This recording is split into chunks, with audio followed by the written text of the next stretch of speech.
Gate Punjabi दे दानश्वर दर्शकों ते सुचेत ਸਰੋਤਾ ਜਨਾਂ ਦਾ ਵਕਫੇ ਦੇ ਬਾਅਦ ਨਿੱਘਾ ਸਵਾਗਤ ਹੈ।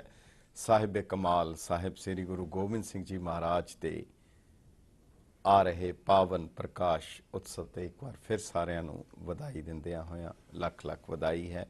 ਉਸ ਦੇ ਬਾਰੇ ਗੁਰੂ ਕਲਗੀਧਰ ਪਿਤਾ ਦੇ ਚਰਨਾਂ ਦੇ ਉੱਤੇ ਅਸੀਂ ਕੁਝ ਸ਼ਬਦਾਂ ਦੇ ਫੁੱਲ ਅਰਪਣ ਕਰ ਰਹੇ ਹਾਂ। ਇੱਕ ਸੂਚਨਾ ਤੁਹਾਨੂੰ ਦੇਣੀ ਹੈ कि 4 जनवरी ਨੂੰ शाम ਨੂੰ शनिचरवार 8 ਵਜੇ ਤੋਂ 11 ਵਜੇ ਰਾਤ ਨੂੰ ਫਤਿਹਗੜ੍ਹ ਸਾਹਿਬ ਦਾ ਜੋ ਨਗਰ ਕੀਰਤਨ ਨਿਕਲਿਆ ਸੀ ਉਹ ਸ਼ਨੀਚਰਵਾਰ ਸ਼ਾਮ ਨੂੰ 8 ਵਜੇ ਤੋਂ 11 ਵਜੇ ਤੱਕ ਅਤੇ ਐਤਵਾਰ 5 ਜਨਵਰੀ ਨੂੰ ਸ਼ਾਮ ਨੂੰ 4 ਤੋਂ 7 ਵਜੇ ਤੱਕ ਅਸੀਂ ਉਹ ਆਪ ਜੀ ਨੂੰ ਇੱਥੋਂ ਦਿਖਾਵਾਂਗੇ, ਜਿਹੜਾ ਕਿ ਬਹੁਤ ਹੀ ਅਹਿਮ ਪ੍ਰੋਗਰਾਮ ਹੈ। ਆਓ ਪਟਨਾ ਸਾਹਿਬ ਦੀਆਂ ਉਹਨਾਂ ਪਾਵਨ ਗਲੀਆਂ, ਪਟਨਾ ਸਾਹਿਬ ਦੀ ਉਸ ਪਾਵਨ ਧਰਤੀ ਜਿਸ ਧਰਤੀ ਦੇ ਬਾਰੇ ਗੁਰੂ ਸਾਹਿਬ ਨੇ ਲਿਖਿਆ, ਤਹੀ ਪ੍ਰਕਾਸ਼ ਹਮਾਰਾ ਭਇਓ ਪਟਨਾ ਸ਼ਹਿਰ ਵਿਖੇ ਪਾਵਨ ਲਿਓ।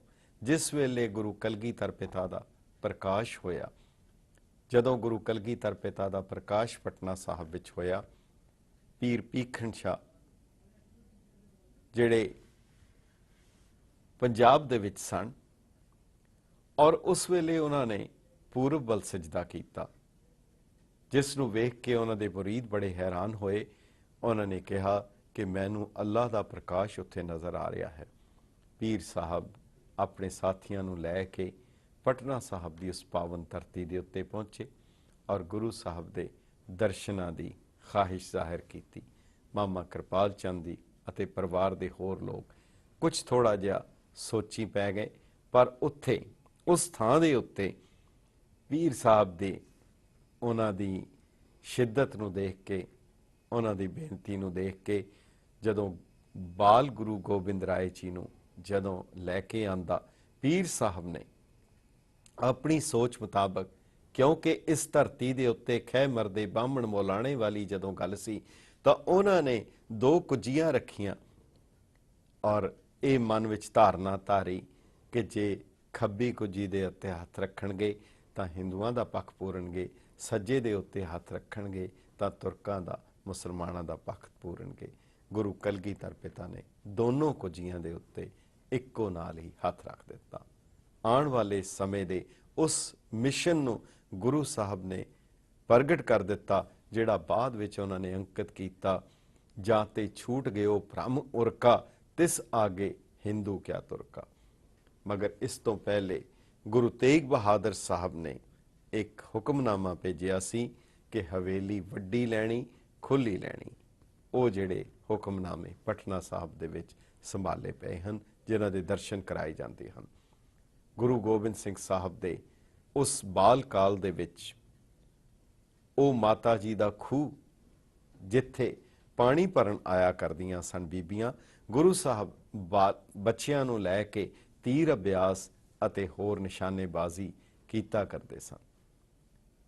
ਜਦੋਂ ਕਈਆਂ ਦੀਆਂ ਗਾਗਰਾਂ ਔਰ ਕੜੇ ਟੁੱਟਣੇ ਸ਼ੁਰੂ ਹੋ ਗਏ, ਮਾਤਾ ਜੀ ਨੇ ਕਿਹਾ ਕਿ ਇਹ ਖੂਹ ਦਾ ਪਾਣੀ ਕੌੜਾ ਹੋ ਜਾਏ ਤਾਂ ਕਿ ਇਹ ਰੋਜ਼ ਦਾ ਝਗੜਾ ਹੀ ਖਤਮ ਹੋ ਜਾਏ। ਜਦੋਂ ਇਹ ਬਚਨ ਕੀਤੇ, ਸੰਗਤ ਨੇ ਪੁੱਛਿਆ, ਮਾਤਾ ਜੀ ਹੁਣ ਕੀ ਹੋਏਗਾ?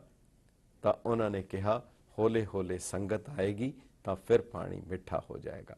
ਹੁਣ ਪਹਿਲੇ ਨਾਲੋਂ ਬਹੁਤ ਜ਼ਿਆਦਾ ਮਿੱਠਾ ਹੈ। ਪਰ ਇੱਕ ਨਿਸ਼ਾਨਾ ਹੈ, ਇੱਕ ਸੁਨੇਹਾ ਹੈ, ਜਿਹੜਾ ਗੁਰੂ ਦੇ ਤੀਰਾਂ ਕੋਲੋਂ ਡਰੇਗਾ, ਜਿਹੜਾ ਉਹਨਾਂ ਦੇ ਸ਼ਸਤਰਾਂ ਕੋਲੋਂ ਡਰੇਗਾ, ਉਸ ਦੇ ਲਈ ਇਹ ਸਾਰਾ ਸੰਸਾਰ ਸਮੁੰਦਰ ਹੈ, ਸਾਗਰ ਹੈ, ਕੌੜਾ ਹੈ। ਗੁਰੂ ਗੋਬਿੰਦ ਸਿੰਘ ਸਾਹਿਬ ਦੇ ਉਹ ਤੀਰ, ਛੋਟੇ ਛੋਟੇ ਨੰਨੇ ਤੀਰ, ਔਰ ਇੱਕ ਗੱਲ, ਜਿਹੜਾ ਉਹਨਾਂ ਦੇ ਵਿਚਕਾਰ ਤੇਗਾ ਹੈ, ਖੰਡਾ ਹੈ, ਬਿਲਕੁਲ ਉਹੀ ਡਿਜ਼ਾਈਨ ਹੈ ਜਿਸ ਦੇ ਨਾਲ ਗੁਰੂ ਕਲਗੀਧਰ ਪਿਤਾ ਨੇ ਬਾਅਦ ਦੇ ਵਿੱਚ ਅੰਮ੍ਰਿਤ ਦੀ ਦਾਤ ਦੀ ਬਖਸ਼ਿਸ਼ ਕੇਸਗੜ੍ਹ ਸਾਹਿਬ ਕੀਤੀ।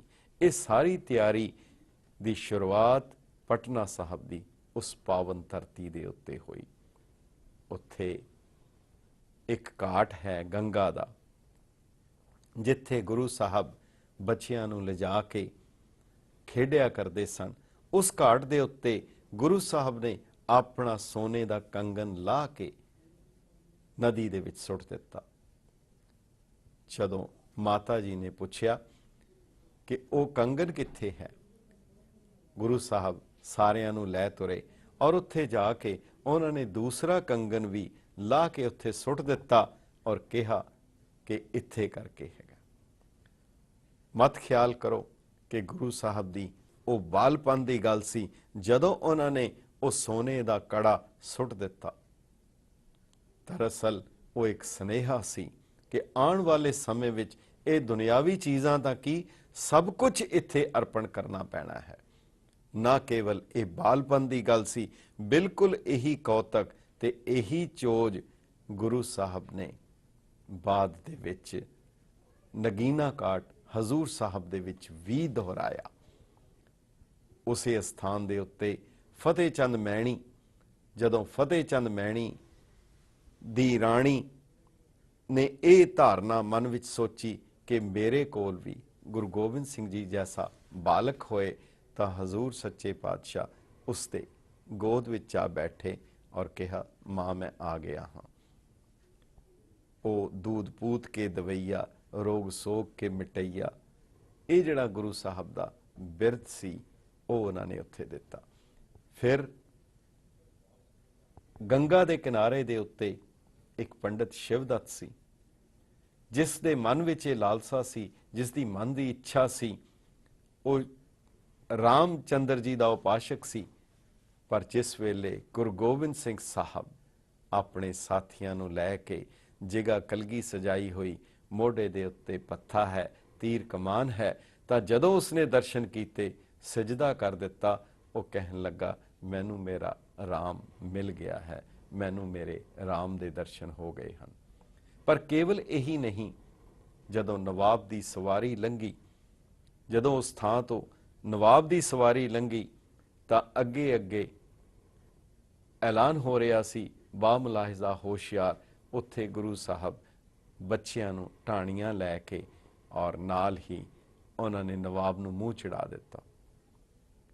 ਸੰਗਤ ਨੇ ਗੁਰੂ ਤੇਗ ਬਹਾਦਰ ਮਾਤਾ ਜੀ ਨੂੰ ਕਿਹਾ, ਮਾਤਾ ਜੀ ਨੇ ਬਚਨ ਕੀਤਾ, ਗੁਰੂ ਸਾਹਿਬ ਦਾ ਹੁਕਮ ਹੈ, ਗੁਰੂ ਤੇਗ ਬਹਾਦਰ ਸਾਹਿਬ ਦਾ ਹੁਕਮ ਹੈ ਕਿ ਜੋ ਕਰਨਗੇ ਇਹਨਾਂ ਨੂੰ ਰੋਕਣਾ ਨਹੀਂ, ਬਿਲਕੁਲ ਨਹੀਂ ਕੁਝ ਕਹਿਣਾ। ਗੁਰੂ ਸਾਹਿਬ ਨੂੰ ਆਉਣ ਵਾਲੇ ਸਮੇਂ ਦਾ ਪਤਾ ਹੈ ਕਿ ਕਿਹੜੇ ਨਿਸ਼ਾਨੇ ਦੀ ਪੂਰਤੀ ਲਈ ਇਹ ਸਾਰਾ ਕੁਝ ਹੋ ਰਿਹਾ ਹੈ। ਉਸ ਵੇਲੇ ਗੁਰੂ ਤੇਗ ਬਹਾਦਰ ਸਾਹਿਬ ਨੇ ਪਟਨੇ ਦੀ ਸੰਗਤ ਦੇ ਨਾਂ ਦੇ ਉੱਤੇ ਹੁਕਮਨਾਮਾ ਜਾਰੀ ਕੀਤਾ। ਇਹ ਲਿਖਿਆ कि बालक जो किया है भला किया है, अव्वल तो सरकारी अहलकार को सलाम नहीं कहना, घर आए ही बैठे तो उसको पवांदी देनी, सिरांदी नहीं देनी। ये जिहड़ी निरपैता निर्वैरता, वो जिहड़े आदर्श उच्चे जिहड़े बाद विच बिल्कुल इसे जबान दे विच जिहड़े लफज गुरु गोबिंद सिंह साहब ने औरंगजेब ਨੂੰ ਵੀ ਜਦੋਂ ਚਿੱਠੀਆਂ ਲਿਖੀਆਂ ਸੀ, ਉਹਨਾਂ ਦੇ ਵਿੱਚ ਵੀ ਬਿਲਕੁਲ ਇਹੀ ਲਫ਼ਜ਼ ਦੁਹਰਾਏ ਜਦੋਂ ਗੁਰੂ ਸਾਹਿਬ ਨੇ ਔਰੰਗਜ਼ੇਬ ਨੂੰ ਕਿਹਾ, ਤੁਰਾ ਤੁਰਕ ਤਾਜ਼ੀ ਬ ਮਕਰੋ ਰਿਆ, ਮਰਾ ਚਾਰਾ ਸਾਜ਼ੀ ਬ ਸਿਦਕੋ ਸਫਾ। ਤੇਰੇ ਕੋਲ ਕੇਵਲ ਗੱਲਾਂ ਬਾਤਾਂ ਹਨ, ਤਰਕ ਹੈ, ਦਲੀਲਾਂ ਹੈ ਔਰ ਕੁਣਤਰਾਂ ਹਨ ਔਰ ਮਕਾਰੀ ਹੈ। ਮੇਰੇ ਕੋਲ ਅਕਾਲ ਪੁਰਖ ਦਾ ਸਿਫਤ ਸਲਾਹ ਹੈ, ਉਸ ਦੀ ਸ਼ੋਭਾ ਹੈ। ਉਹਨਾਂ ਨੇ ਔਰੰਗਜ਼ੇਬ ਨੂੰ ਬਿਲਕੁਲ ਪਟਨਾ ਸਾਹਿਬ ਦੀ ਉਸੇ ਘਟਨਾ ਦੀ ਤਰਜ਼ ਦੇ ਉੱਤੇ ਜਦੋਂ ਔਰੰਗਜ਼ੇਬ ਨੂੰ ਲਿਖਿਆ, ਨਾ ਜ਼ੀਬਤ ਤੁਰਾ ਨਾਮੇ ਔਰੰਗਜ਼ੇਬ ਔਰੰਗਜ਼ੀਬਾ ਨਾ ਯਾਬਤ ਫਰੇਬ। ਐ ਔਰੰਗਜ਼ੇਬ, ਤੈਨੂੰ ਨਾ ਔਰੰਗਜ਼ੇਬ ਨਹੀਂ ਸੋਭਾ ਦਿੰਦਾ, ਜੇ ਤੂੰ ਔਰੰਗਜ਼ੇਬ ਹੁੰਦਾ ਹੈ ਕਿ ਜਿਹੜਾ ਤਖਤ ਦੀ ਸ਼ੋਭਾ ਹੋਏ, ਤਖਤ ਦੀ ਸ਼ਾਨ ਹੋਏ। ਜੇ ਤੂੰ ਤਖਤ ਦੀ ਸ਼ੋਭਾ ਅਖਵਾਉਣਾ ਚਾਹੁੰਦਾ ਫਿਰ ਇੱਕ ਗੱਲ ਕਰ, ਤੂੰ ਅੱਜ ਤੋਂ ਬਾਅਦ ਪਖੰਡ ਛੱਡ ਦੇ, ਫਰੇਬ ਛੱਡ ਦੇ, ਮਕਾਰੀ ਛੱਡ ਦੇ, ਕਿਉਂਕਿ ਜਿਹੜੀ ਤੇਰੇ ਕੋਲ ਇਹ ਮਣਕਿਆਂ ਦੀ ਮਾਲਾ ਤਸਬੀਹ ਚੁੱਕੀ ਹੋਈ ਹੈ, ਇਹ ਕੇਵਲ ਪੰਛੀਆਂ ਨੂੰ ਫਸਾਉਣ ਦਾ, ਫਾਹਣ ਦੇ ਲਈ ਇੱਕ ਦਾਣਾ ਹੈ, ਇੱਕ ਸਾਜ਼ ਹੈ। ਇੱਕ ਦਾਣਿਆਂ ਦੀ ਤਰ੍ਹਾਂ ਤੂੰ ਇਹ ਮਣਕਿਆਂ ਨੂੰ ਇਸਤੇਮਾਲ ਕਰਦਾ ਹੈ। ਤਸਬੀਹ ਤਸ ਸੁਜਾ ਉਹ ਰਿਸ਼ਤਾ ਏ ਬੇਸ਼, ਕਜ਼ਾਂ ਦਾਨਾ ਸਾਜ਼ੀ ਵਜ਼ਾਂ ਦਾਮੇ ਖੁਏਸ਼। ਔਰ ਅਖੀਰ ਵਿੱਚ ਗੁਰੂ ਸਾਹਿਬ ਨੇ ਉਸ ਨੂੰ ਕਿਹਾ, ਚਾਹੇ ਸ਼ੁੱਧਗਰ ਸ਼ਗਾਲੇ ਬ ਮਕਰੋ ਰਿਆ। ਕੀ ਹੋਇਆ, ਕੀ ਹੋ ਗਿਆ ਜੇ ਇੱਕ ਗਿੱਦੜ ਨੇ ਮਕਾਰੀ ਦੇ ਨਾਲ 4 ਸਾਹਿਬਜ਼ਾਦੇ ਸ਼ਹੀਦ ਕਰ ਦਿੱਤੇ ਹਨ। ਹਮੀ ਕੁਛ ਤਾਂ 2 ਬੱਚਾ ਐ ਸ਼ੇਰ ਰਾ, ਪਰ ਅਜੇ ਤਾਂ ਉਹ ਵਿਫਰਿਆ ਹੋਇਆ ਸ਼ੇਰ ਜ਼ਿੰਦਾ ਹੈ। ਔਰ ਇੱਕ ਗੱਲ ਯਾਦ ਰੱਖ, ਚੂੰ ਸ਼ੇਰੇ ਜ਼ਿਆਂ ਜ਼ਿੰਦਾ ਮਾਨਦ ਹਮ, ਜਾ ਤੂੰ ਇੰਤਕਾਬੇ ਸਿਤਾਨਦ ਹਮ। ਉਹ ਸ਼ੇਰ ਬਦਲਾ ਲਏਗਾ ਜਿਸ ਗੱਲ ਦੇ ਲਈ ਗੁਰੂ ਸਾਹਿਬ ਨੇ ਇਸ ਧਰਤੀ ਦੇ ਉੱਤੇ ਪ੍ਰਕਾਸ਼ ਲਿਆ। ਗੁਰੂ ਸਾਹਿਬ ਦੇ ਸੈਨਾਪਤੀ ਕਵੀ ਨੇ ਇੱਕ ਗੱਲ ਉਹਦੇ 'ਚ ਅਰਜ਼ ਕੀਤੀ, ਉਹ ਕਹਿੰਦੇ ਹਨ ਅਸੁਰ ਸਿੰਘਾਰ ਬੇਕੋ, ਦੁਰਜਨ ਕੇ ਮਾਰ ਬੇਕੋ, ਸੰਕਟ ਨੇ ਬਾਰ ਬੇਕੋ, ਖਾਲਸਾ ਬਣਾਇਓ ਹੈ।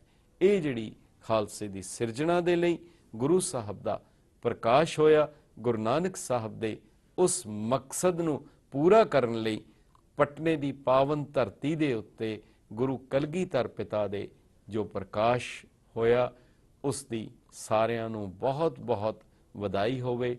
ਗੁਰੂ ਸਾਹਿਬ ਦੇ ਜਿਹੜੇ ਮਿਸ਼ਨ ਹੈ, ਉਹਨਾਂ ਦੇ ਨਿਸ਼ਾਨੇ ਹੈ, ਉਹਨਾਂ ਦੇ ਕਕਾਰ ਹੈ, ਉਹਨਾਂ ਦੀਆਂ ਰਹਿਤਾਂ ਹੈ, ਉਹਨਾਂ ਵੱਲੋਂ ਦਿੱਤੀਆਂ ਹੋਈਆਂ ਰਹਿਤਾਂ ਔਰ ਵਰਜਿਤ ਕੀਤੀਆਂ ਕੁਰੈਤਾਂ, ਇਹ ਸਾਰਾ ਕੁਝ ਬੜਾ ਲੰਬਾ ਇਤਿਹਾਸ ਹੈ ਜਿਸ ਨੂੰ ਅਸੀਂ ਸਮੇਂ-ਸਮੇਂ ਦੇ ਉੱਤੇ ਤੁਹਾਡੇ ਨਾਲ ਜ਼ਰੂਰ ਸਾਂਝਾ ਕਰਾਂਗੇ। ਅੱਜ ਦੇ ਇਸ ਪ੍ਰੋਗਰਾਮ ਵਿੱਚ ਫਿਰ ਇੱਕ ਵਾਰ ਆਪ ਸਭ ਨੂੰ ਗੁਰੂ ਕਲਗੀਧਰ ਪਿਤਾ ਦੇ ਇਸ ਪਾਵਨ ਪੁਰਬ ਦੀ ਵਧਾਈ ਦਿੰਦਿਆਂ ਹੋਇਆਂ ਵਾਹਿਗੁਰੂ ਜੀ ਕਾ ਖਾਲਸਾ, ਵਾਹਿਗੁਰੂ ਜੀ ਕੀ ਫਤਿਹ।